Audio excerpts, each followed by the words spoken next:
ಷೇರು ಮಾರುಕಟ್ಟೆಯಲ್ಲಿ ಮ್ಯೂಚುವಲ್ ಫಂಡಲ್ಲಿ ಹಣವನ್ನು ಹೂಡುವುದಕ್ಕೆ ಮುಂಚೆ ನಿಮ್ಮ ಗಮನದಲ್ಲಿ ಇರಬೇಕಾದಂಥ ಮೂರನೆಯ ಪಾಯಿಂಟ್ ಏನು ಅಂತಂದರೆ, how much returns can I expect. ಬಹಳ ಜನಕ್ಕೆ ರೀಸನಬಲ್ ಎಕ್ಸ್ಪೆಕ್ಟೇಷನ್ ಇರುತ್ತೆ, ಅಂದರೆ ಅವರ ನಿರೀಕ್ಷೆ ಬಹಳ ಜಾಸ್ತಿ ಇರುತ್ತೆ. ನಾವು ನೋಡಿದ ಹಾಗೆ ಬಹಳಷ್ಟು ಜನ ನಮಗೆ ಕೇಳುವ ಪ್ರಶ್ನೆ, ನಾನು ಷೇರು ಮಾರುಕಟ್ಟೆಯಲ್ಲಿ ಹಾಕಿದ್ರೆ ತಿಂಗಳಿಗೆ 2-4% ಪ್ರಾಫಿಟ್ ಮಾಡಬಹುದೇ?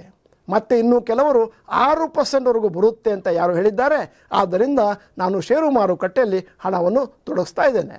ಇದು ರೀಸನಬಲ್ ಎಕ್ಸ್ಪೆಕ್ಟೇಷನ್ ಆಯಿತು. ನೀವೇನಾದರೂ ಲಾಂಗ್ ಟರ್ಮಿಗೆ ಸ್ಟಾಕ್ ಮಾರ್ಕೆಟಲ್ಲಿ ಮ್ಯೂಚುವಲ್ ಫಂಡಲ್ಲಿ ಹಣವನ್ನು ಹಾಕಿದ್ರೆ ಯಾವ ರೀತಿ ಷೇರುಗಳಲ್ಲಿ ಹಾಕಿದ್ದೀರಿ, ಎಷ್ಟು ಸಂಶೋಧನೆ ನಡೆಸಿ ಹಾಕಿದ್ದೀರಿ, ಎಷ್ಟು ಮಾನಿಟ್ರಿಂಗ್ ಮಾಡ್ತಾ ಇದ್ದೀರಿ ಮತ್ತು ಯಾವ ಥರದ ಮ್ಯೂಚುವಲ್ ಫಂಡನ್ನು ಸೆಲೆಕ್ಟ್ ಮಾಡಿದ್ದೀರಿ ಅನ್ನುವುದರ ಮೇಲೆ ನಿಮಗೆ ಅಂದಾಜು 12-15%ವರೆಗೂ ಲಾಂಗ್ ಟರ್ಮಲ್ಲಿ ಪ್ರಾಫಿಟ್ ಬರುವಂಥ ಚಾನ್ಸಸ್ ಇದೆ. ಷೇರು ಮಾರುಕಟ್ಟೆ ಮತ್ತು ಮ್ಯೂಚುವಲ್ ಫಂಡಲ್ಲಿ ಯಾವ ರೀತಿ ಫಿಕ್ಸಡ್ ಡಿಪಾಸಿಟ್ ಬರುತ್ತೋ ಆ ರೀತಿ ಬರುವಂಥ ಚಾನ್ಸಸ್ ಇಲ್ಲ.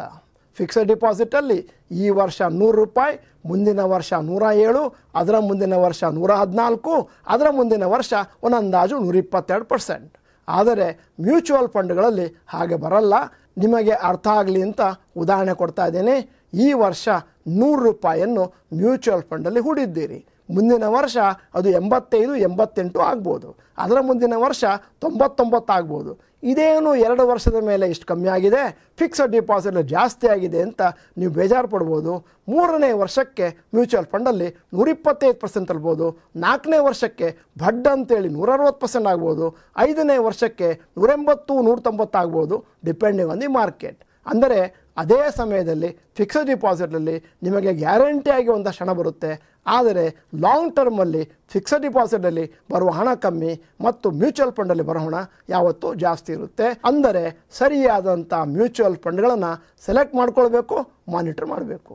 ಷೇರು ಮಾರುಕಟ್ಟೆಯಲ್ಲಿ ಮ್ಯೂಚುವಲ್ ಫಂಡಲ್ಲಿ ಅಥವಾ ಬೇರೆ ಯಾವುದೇ ಇನ್ಸ್ಟ್ರೂಮೆಂಟ್ಗಳಲ್ಲಿ ಹಣವನ್ನು ಹಾಕುವ ಮುಂಚೆ ನಿಮ್ಮ ಗಮನದಲ್ಲಿ ಇರಬೇಕಾದಂಥ 4ನೇ ವಿಷಯ ಏನು ಅಂತಂದರೆ, what are the tax implications. ಅಂದರೆ ಎಲ್ಲಿ ಎಷ್ಟು ಟ್ಯಾಕ್ಸ್ ಕಟ್ಟಬೇಕಾಗುತ್ತೆ. ಷೇರು ಮಾರುಕಟ್ಟೆಯಲ್ಲಿ ಮತ್ತು ಮ್ಯೂಚುವಲ್ ಫಂಡಲ್ಲಿ ನೀವು ಹೂಡಿದ ಹಣಕ್ಕೆ 1 ವರ್ಷದ ಮೇಲೆ ಬಂದ ಲಾಭಕ್ಕೆ ನೀವು ಕಟ್ತಾ ಇರೋದು ಕೇವಲ 12.5%. ಅದು ₹1,25,000 ಪ್ರಾಫಿಟ್ ಆದ ಮೇಲೆ. ಅದೇ ನೀವೇನಾದರೂ 1 ವರ್ಷಕ್ಕೆ ಮುಂಚಿತವಾಗಿ ಬಂದ ಪ್ರಾಫಿಟನ್ನು ತಗೊಂಡ್ರೆ ಆಗ ನೀವು ಬಂದ ಪ್ರಾಫಿಟಿಗೆ 20%ವರೆಗೂ ತೆರಿಗೆಯನ್ನು ಕಟ್ಟಬೇಕಾಗುತ್ತೆ.